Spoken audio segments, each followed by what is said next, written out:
Hi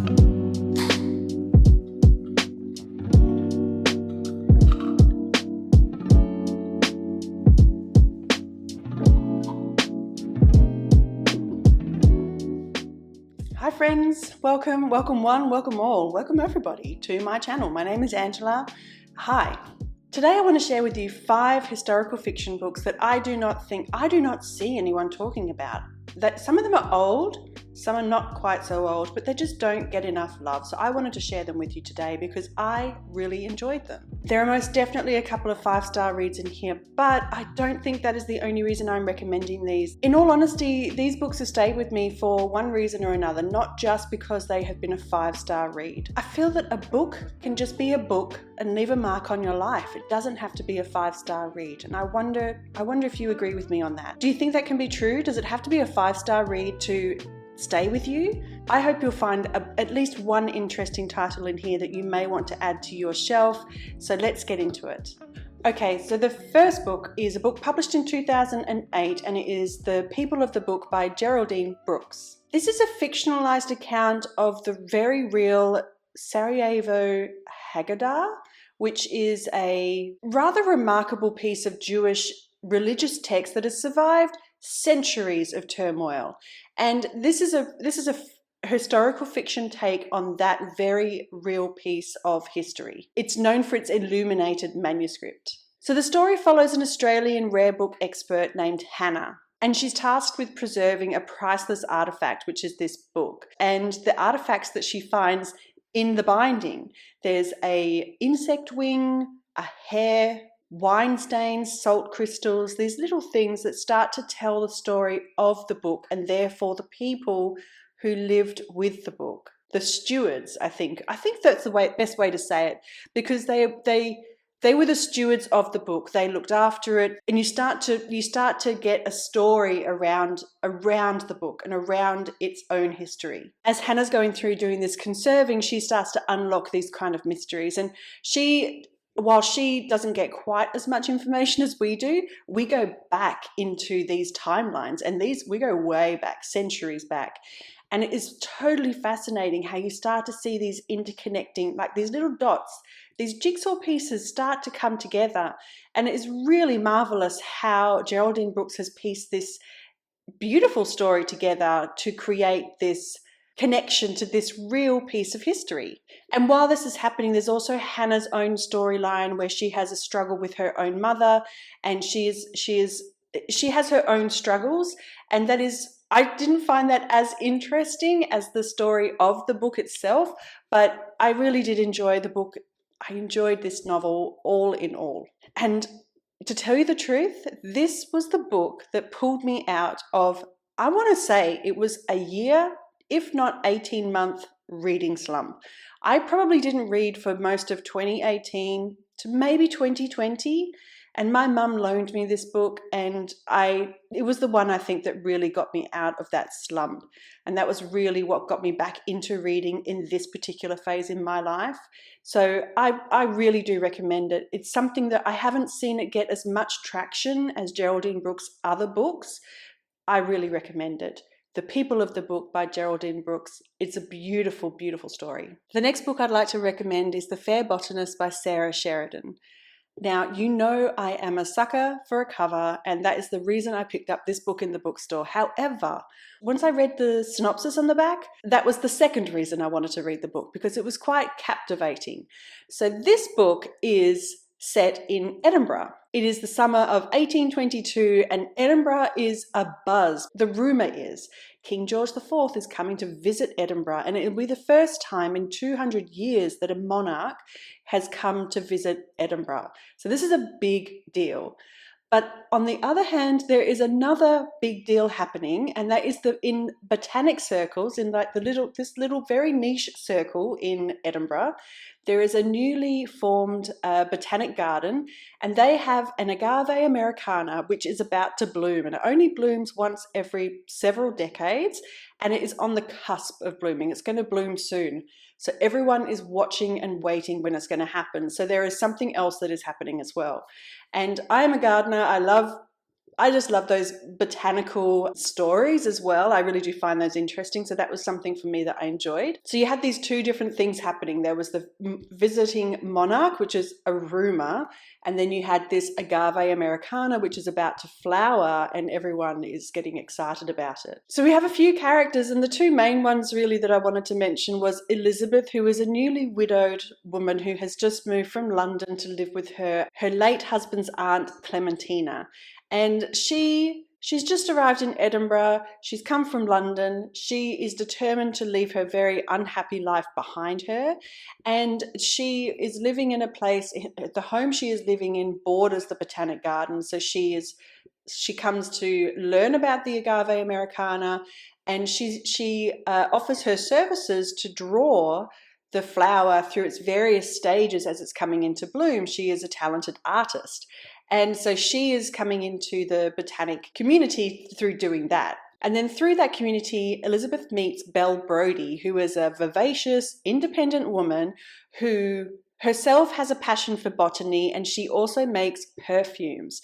She is quite an enigma in the community in 1822 in Edinburgh. She is very, very unique. But she has her own reasons for being interested in this agave americana, and they are not all good intentions, and she is trying to keep her true identity and her intentions a secret from Elizabeth. This book was excellent. So we follow this journey it's only over a short period of time, but this book was so excellent. There were a couple of moments where I actually yelled at the book. I was like, no, it was so fun. At first it was a little slow getting going, but then I really got into it. So if you are someone who enjoys a little bit of fun historical fiction, a little bit of quirkiness, it's not a gripping edge of your seat, but it is a fun story that keeps you engaged all the way. I really did enjoy it. It was a lot of fun. The story of the Botanic Garden and this flower is really excellent. And then to also have the town and all of the people really excited about this rumor about the king coming to visit is really quite fun. So you've got this true historical fact. I really love when there is a true historical element in a book like that. It was published in 2021, so it is not at all very old. And I do think that if you did enjoy The Last Witch of Scotland by Philip Paris, which I recommended a little while ago, I think that you would really enjoy this. The next book I'd like to recommend is The Gold in These Hills by Joanne Bischof. This was a really great book and it stayed with me for a while. I would recommend it to anyone that likes Francine Rivers and When Calls the Heart. It's a book that has dual timelines, and there is a thread that connects the two timelines. The first timeline is mail order bride Juniper, and she has arrived in Kenworthy, California. Kenworthy is a boom town. The people of Kenworthy are prospecting a gold mine.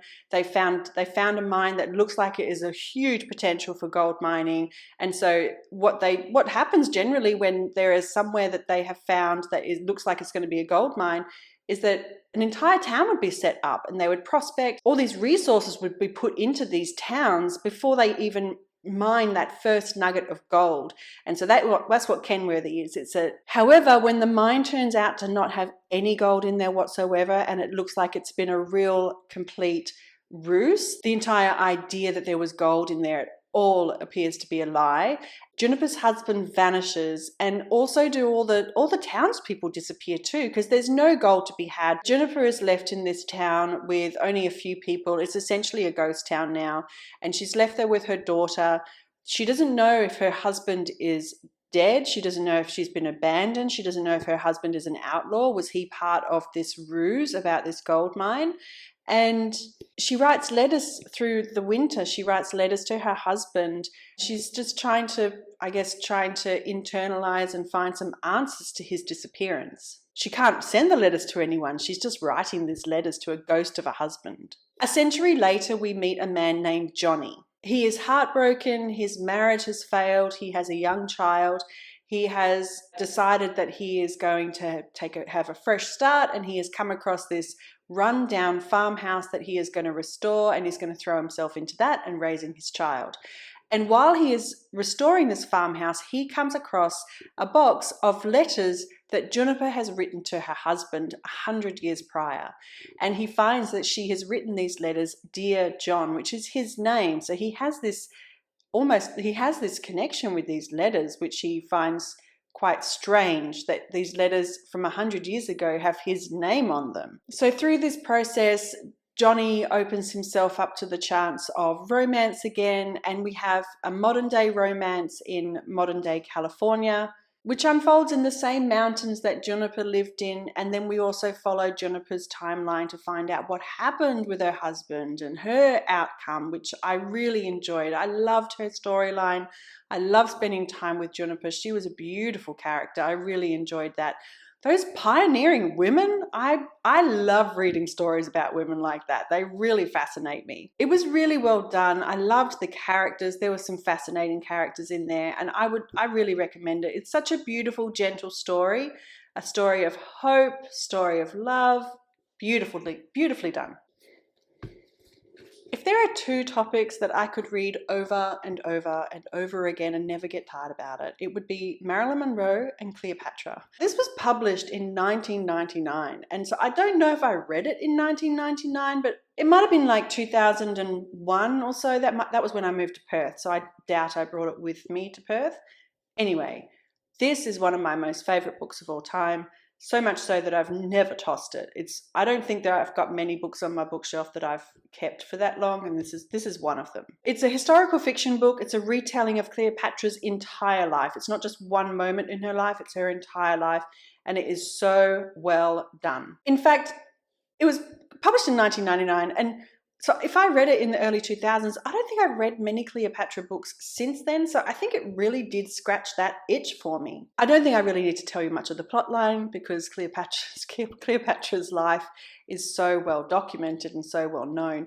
But this book, the reason I would recommend this book is that he has a way of taking these historical facts that can be quite dry and making them very vivid and very engaging. And granted, it's been a while since I read this book, so maybe 20 years ago me was a different person, and maybe if I read this now I might have a different opinion about the style of writing and the content, but I recall it being vividly written. I remember getting a very strong history lesson. And while there's a lot of elements, of course, with Cleopatra and her relationships with Caesar and Mark Antony, there's also a lot of politicalness in there.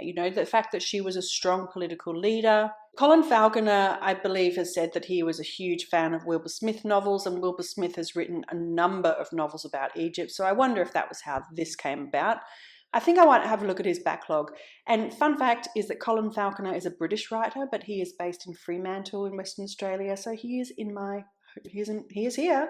I think he tends to write adventurous historical fiction. So if you're someone who wants to get some historical fiction with a side of adventure, he's your guy. And then the fifth book that I would recommend is The Chaperone by Laura Moriarty. The hook that captured me for this book was that there is a plotline in here that is the retelling of Louise Brooks, who was a silent film actress and a cultural icon of the 1920s and 30s. We start in Wichita, Kansas, and Louise Brooks is 15 years old. She's just been accepted into a prestigious dancing school in New York City. Her chaperone for the trip, for this 5-week trip, is a 36-year-old woman named Cora. And Cora is not a friend of hers. Cora is not a family member. Cora is a drag for Louise. And Cora has her reasons for volunteering to go on this trip and be the chaperone for Louise. She honestly has no idea what she is in for in chaperoning Louise into New York City. Louise is, at 15 years of age, Louise is beautiful, vivacious. She is already sporting her blunt black bob, and she is living her best life in New York.